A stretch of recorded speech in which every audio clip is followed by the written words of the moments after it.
Once upon a time, there lived three princesses. Psyche, the youngest, was very kind, and she was also very beautiful. The fame of her beauty was so great that strangers from neighboring countries came in crowds to enjoy the sight of her beauty. They looked on her with amazement, dropped flowers at her feet, and presented her with jewelry. They gladly offered anything for just one smile from the beautiful maiden. Naturally, Aphrodite soon discovered that something was wrong. She began to notice her altars and temples were full of weeds and ash. Her fountains turned gray and dirty because no one scrubbed them. Aphrodite's admirers had been neglecting her because they had been paying homage to Psyche instead. Immediately, the goddess filled with intense jealousy and hatred for the mortal girl. Shaking her fragrant locks of hair with annoyance, Aphrodite exclaimed, "Ha! Am I to be overshadowed by this mortal girl? I will not allow her to quietly steal away my glory, and she will never surpass my beauty in the eyes of my admirers. I will make her succumb to my magnificence and denounce her own beauty. If she refuses, I will regret it forever." Aphrodite quickly formed a plot and sought out the help of her handsome son Eros, who she found polishing his love-poisoned arrows. "How dare she pretend to match my beauty? How dare she accept gifts, honors that are rightly mine? This will not continue. I want you to use your power and make the wretched girl fall in love with the ugliest creature alive. Now go! You will find her sleeping in the palace below." Aphrodite cried loudly to her son. The mischievous Eros gladly agreed to help his mother seek revenge on Psyche, but he quickly reminded his mother that his arrows could only make Psyche fall in love with the creature if the creature was near when Psyche awakens from her slumber. Aphrodite confidently promised Eros that she would take care of getting the creature in the best position. Eros admitted that his mother had a devious cruelty, but he would follow her directions. He slung his arrow-filled quiver onto his shoulder, then he unfolded his translucent wings and flew away to the palace below. He quietly landed beneath her window and made himself invisible. Inside the palace, he found Psyche sleeping soundly in her bed. Through the window opened, the moon illuminated her lovely face. Once he had laid eyes on Psyche, he could do nothing but stop and stare at her. Never had he seen such a lovelier creature. For the first time, his arms would not allow him to shoot her with an arrow. He did not want this beautiful creature to fall victim to his mother's evil plan. And slowly Eros looked upon Psyche and was transfixed by her. He didn't notice that his arrow was slipping off his bow, and before he realized it, the arrow was free and plunged straight into his foot. At once, Eros felt the love potion spread through his veins, and he felt his heart swell with passion and joy.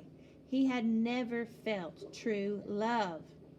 Psyche stirred under her blankets, and she started to awake. Eros knew he had to leave, even if it would break his newly awakened heart. He turned swiftly and took flight back to Mount Olympus. Eros could not get Psyche out of his head, and he yearned for her every moment of his day. Tired of waiting, Aphrodite sought out Eros for answers. "Why didn't Psyche fall in love with the monster? Didn't you do as I ordered?" "No," Cupid answered confidently. "I fell in love with her. I couldn't let such a terrible fate happen to such a wonderfully beautiful maiden? Aphrodite lost all control of her emotions and screamed for Eros to remove himself from her sight. Not caring for anyone but Psyche, he turned and left without complaint. Unsatisfied, Aphrodite began to form a new plan, this time to get even with Psyche and her ridiculous son. She would make them both pay for crossing her. Soon, Psyche realized strange things were beginning to happen. Every woman but herself was getting married. Many men filled Psyche's palace, but none asked for her hand in marriage. In fear of what the great goddess might do to them if they paid attention to Psyche, all the young men in the kingdom avoided Psyche whenever possible, and none offered to marry her. Two sisters married finally. Sadly, the most beautiful maiden in all the land was quite alone. This did not escape the attention of Eros, and he returned to Mount Olympus. Aphrodite and Eros argued. Eros shouted at his mother for leaving Psyche alone. Aphrodite argued that Eros would be jealous of any man marrying Psyche, further angering Eros, and he swore to show Aphrodite exactly what it felt like to be alone, as Psyche was now alone. No one would fall in love, no flowers would bloom, no marriages would occur, no babies born, no one would sing Aphrodite's praise, and no one would adore her. Eros made good on his promise. Before long, Aphrodite admitted defeat and he begged Eros to return everything back. Eros agreed on one condition. He wanted Psyche.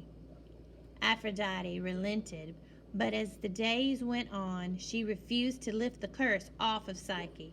She still remained alone and unmarried. Concerned, her father sought the advice of the oracle of Apollo. He hoped that the oracle would give him advice on finding his daughter a husband. And the king heard shocking news from the oracle. The oracle told him, "No mortal man is going to marry your daughter. She is destined for a being greater than man. Take her to the mountaintop and bid her farewell." The king wept all the way home, certain that his beautiful daughter was destined to become a sacrifice at the hands of a monster. Upon arriving home, the king shared what he had learned with Psyche. Her response was not what he had expected. She realized there was no reason for her to remain in the palace, and she decided they should leave at once for the mountaintop. The group left at once, braving the strong, cold winds of the mountain. Psyche, strong in her determination, refused to let the weather stop her. Once arriving, Psyche looked at the faces of each person in the group, and she made a decision. "For years you have enjoyed my beauty, but it has given me very little pleasure of my own. I have felt like a hollow shell, containing nothing inside but loneliness. My beauty has been my downfall. I fear. Go now, travel back down the mountain, and let me meet my fate alone." As they all left her on the mountaintop, she felt something she had never felt. Freedom. Freedom from everyone's gawking eyes.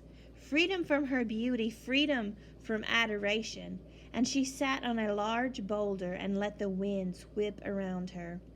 She wondered what the oracle had meant for her. Who or what was her husband to be? In the midst of thought, Psyche felt the winds change, and she was being lifted into the air by a warm, supportive wind. The god Zephyr was carrying her through the air and deposited her into a field of flowers. She quietly drifted off to sleep, and the next morning she awoke next to a golden palace, next to a babbling brook. She spoke to her form out of the air. The voice led her inside the palace, and into a brilliant bedroom. Finding herself hungry, Psyche bathed and dressed quickly, and then she was led to a table filled with food and wine. As she ate, musicians around the table played soothing melodies for her to enjoy. The dining room opened up to a colorful garden full of sweet-smelling flowers, and Psyche wondered why the voice didn't show it to her herself. Were there servants? Were there others in the palace? Why hadn't they shown themselves to her? And as Psyche readied for bed that night, she heard an invisible voice speak to her. "Welcome to my palace, dearest Psyche. At long last welcome." She immediately felt a jolt in her heart, and she whispered, "Oh, who are you, kind Lord? Who are you?" "I am your husband. I have waited so long to say that to you. You have been brave, my love, venturing up the mountain during the night, sending the others away, then allowing Zephyr to carry you here. Your soul is truly as beautiful as your face. I shall love you forever, dearest one." Hearing his voice, Psyche believed that the gods must have brought them together because she already loved him with all her heart. Never before had anyone loved her for what was inside of her and not just her beautiful face. Each morning her love would disappear, but he would reappear every evening. She couldn't see him, but she could feel his presence, and he spoke to her and embraced her in his arms. Many days and nights passed, and Psyche began to believe it was all a dream. She didn't understand why her husband would hide from her. When asked this question, he answered, "Your heart is much more reliable than your eyes, my sweet wife. Weren't there times when you wished you could cover yourself so that you could find out if people loved you for your spirit and not just your face? I must admit I was first attracted to your loveliness, but now, after knowing you, I realize how much more I love you for your spirit. I see the error of my ways." Psyche understood, and she knew she would rather have respect than 10,000 compliments about her beauty. She continued to listen as her husband explained to her about his own fears of being seen. He too wanted to be loved for his spirit and not his appearance. Psyche loved her relationship with her husband. She had never felt more loved, and she had never loved so much. Unfortunately, her family did not feel the same. Her sisters taunted her and put questions in her head. They pursued Psyche into believing her husband didn't want her to look at him because he was a monster. They thought she should find out once and for all what he looked like. And one night, Psyche's willpower began to disappear, and she began to wonder if her sisters were right. Didn't she have a right to see what her husband looked like? He knew what she looked like. It was only fair and just. She slipped out of their bed, grabbed a candle, and lit it. She cautiously moved the light closer to her husband lying in bed. Psyche gasped as she laid her eyes on her husband. He was no ordinary man. He was a handsome god. Alas, Eros, the god of love, was her husband. Golden locks surrounded his face, and pure white wings unfolded behind his back. Her breath was taken away by his beauty and his strength.